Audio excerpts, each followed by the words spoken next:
Hello everyone. तो आज के इस वीडियो में हम स्क्वायर मैट्रिक्स की पूरी डिटेल लेने वाले हैं। ठीक है, तो चलो स्टार्ट करते हैं। स्क्वायर मैट्रिक्स बेसिकली हम बोलेंगे कि ऑर्डर एन का होगा। मैंने प्रीवियस लेक्चर में बताया था कि क्यों बोलते हैं ऑर्डर एन, जिसमें नंबर ऑफ़ रोज और नंबर ऑफ़ कॉलम बराबर होंगे ऑब्वियसली।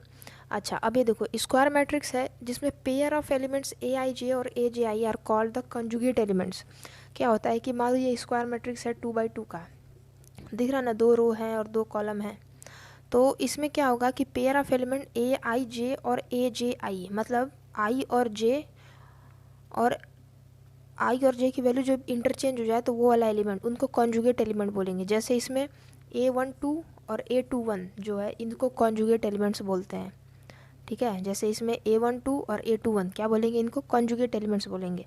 जैसे अगर मान लो 3x3 का मैट्रिक्स होता है कि A11 A12 A13 A21 A22 A23 A31 A32 A33, मान लो ये 3x3 का मैट्रिक्स है। ठीक है, तो अब इसमें ए आई जे और ए जे आई ढूंढो। देखो ये A31 और A13 और A31, इनको क्या बोलेंगे, कॉन्जुगेट एलिमेंट बोलेंगे। A23 और 32, इनको क्या बोलेंगे, कॉन्जुगेट एलिमेंट्स बोलेंगे। ठीक है, A21 A12, जिसमें 1 2 है तो अगले वाले में 2 1 हो जाए, 1 3 है तो अगले वाले में 3 1 हो जाए, 2 3 है तो जो 3 2 वाला होगा वो कॉन्जुगेट एलिमेंट बनाएगा। मतलब A12 और A21 को कॉन्जुगेट एलिमेंट बोलेंगे। जैसे A13 और 3 1 वाले कॉन्जुगेट एलिमेंट है, 3 2 और 2 3 वाले कॉन्जुगेट एलिमेंट्स हैं, 2 1 और 1 2 वाले कॉन्जुगेट एलिमेंट्स हैं। समझ में आया? तो स्क्वायर मैट्रिक्स के अंदर ए आई जे और ए जे आई, मतलब आई जे और आपस में इंटरचेंज हो जाए तो J I, they are called the conjugate elements. ठीक है, उसके बाद दी एलिमेंट्स 1 1 2 2 3 3 से एन एन वाले डायगोनल एलिमेंट्स होते हैं। जैसे देखो 1 1 2 2 3 3, ये 3x3 का है तो 3 3 तक गया। अगर यही n बाई n का होता ना तो ये n n तक गया होता। ठीक, तो 1 1 2 2 3 3, ये सब क्या है, इनको बोलते हैं डायगोनल एलिमेंट्स। ठीक है, क्योंकि ये जिस डायगोनल में पढ़ रहा है ना, इसी को लीडिंग डायगोनल बोला जाता है या प्रिंसिपल डायगोनल। इसी वाले डायगोनल को बोला जाता है प्रिंसिपल डायगोनल या लीडिंग डायगोनल। तो A11 A22 A33 A44 A55 A66 A77 से लेके ANN तक अगर जाता तो एलिमेंट्स को क्या बोलेंगे, डायगोनल एलिमेंट्स।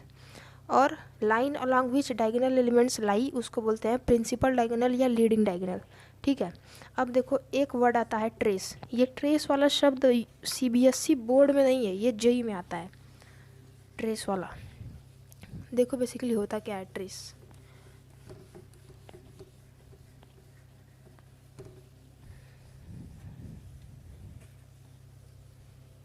ट्रेस बेसिकली है कि डायगोनल एलिमेंट्स को अगर सम कर देना तो जो वैल्यू आएगी उसी को ट्रेस बोलते हैं। ट्रेस ऑफ ए, इसको ऐसे रिप्रेजेंट करेंगे। अगर ए की वैल्यू है 0 1 2 3 4 5 6 7 8, ये स्क्वायर मैट्रिक्स है, 3x3 के ऑर्डर का, number of rose number of column बराबर हैं, तो ये ऐसे हो जाएगा A11 A12 A13 A21 A22 A23 A31 A32 और A33। इसमें क्या है कि AI का जो सम होगा उसी को बोलते हैं ट्रेस ऑफ ए। मतलब कि अगर i की वैल्यू 1 से लेके n तक जाएगी, i की वैल्यू 1 से लेके n तक जाएगी, मतलब देखो क्या है, मतलब क्या है, इसको यहाँ समझाते हैं। ट्रेस ऑफ ए कि सिग्मा ऑफ AI, जहाँ i की वैल्यू 1 से लेके n तक जाती है। मतलब i की वैल्यू 1 रखो तो A11, i की वैल्यू 2 रखो तो A22, प्लस i की वैल्यू 3 रखो तो A33, प्लस i की वैल्यू 4 रखो तो A44, प्लस ऐसे करते करते i की वैल्यू n रखो तो ANN। तो A11 A22 A33 A44, ये सब क्या है, मैंने बोला ना कि ये डायगोनल एलिमेंट्स हैं, क्योंकि ये लीडिंग डायगोनल में पढ़ते हैं। मतलब ये वाले एलिमेंट A11 A12 A33, ये सारे क्या हैं, ये डायगोनल एलिमेंट्स हैं। तो डायगोनल एलिमेंट्स का अगर सम कर दें हम तो जो वैल्यू मिलेगी उसी को बोलते हैं trace of A. Diagonal element sum करने का शॉर्ट तरीका सिग्मा लगा के करना होता है। तो A11 A22 A33 से ANN लास्ट, मतलब इसका पूरा सम कर दें तो जो वैल्यू मिलेगी उसी को बोलेंगे ट्रेस ऑफ ए। तो ट्रेस ऑफ ए क्या हो जाएगा 0 + 4 + 8, तो ट्रेस यहाँ पे क्या हो जाएगा 12। ठीक है, समझ में? Trace of is basically the sum of all the diagonal elements, sum of all the leading diagonal elements, उनको बोलते हैं ट्रेस। आई होप समझ में आ गया होगा। अब इसमें आगे बढ़ते हैं स्क्वायर मैट्रिक्स में और आगे। देखो बेसिकली हर एक स्क्वायर मैट्रिक्स जो होता है ना, उसका एक करस्पॉन्डिंग डिटर्मिनेंट बनाया जा सकता है। अब तुम बोलोगे कि डिटर्मिनेंट तो अगले चैप्टर में है, तो अभी क्यों पढ़ा रहे हैं? तो बेसिकली जो डिटर्मिनेंट होता है वो स्क्वायर मैट्रिक्स से ही आता है। डिटर्मिनेंट स्क्वायर मैट्रिक्स का ही बनता है और किसी मैट्रिक्स का नहीं बन सकता। ठीक है, तो डिटर्मिनेंट स्क्वायर मैट्रिक्स से ही रिलेटेड होता है। तो जितने भी स्क्वायर मैट्रिक्स एग्जिस्ट करते हैं उन सब का एक करस्पॉन्डिंग डिटर्मिनेंट भी एग्जिस्ट करता है। मैट्रिक्स अरेंजमेंट होता है लेकिन डिटर्मिनेंट जो होता है वो मैट्रिक्स की वैल्यू होती है। ठीक है, जैसे अगर ऐसे बना दें हम 1 2 3 ABCDEF,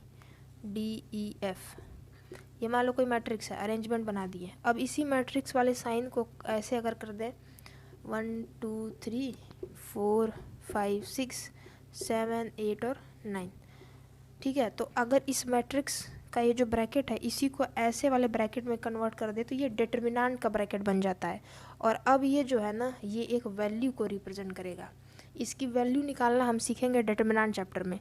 ठीक है, अभी के लिए सिर्फ इतना समझ लो कि ये एक अरेंजमेंट है, ये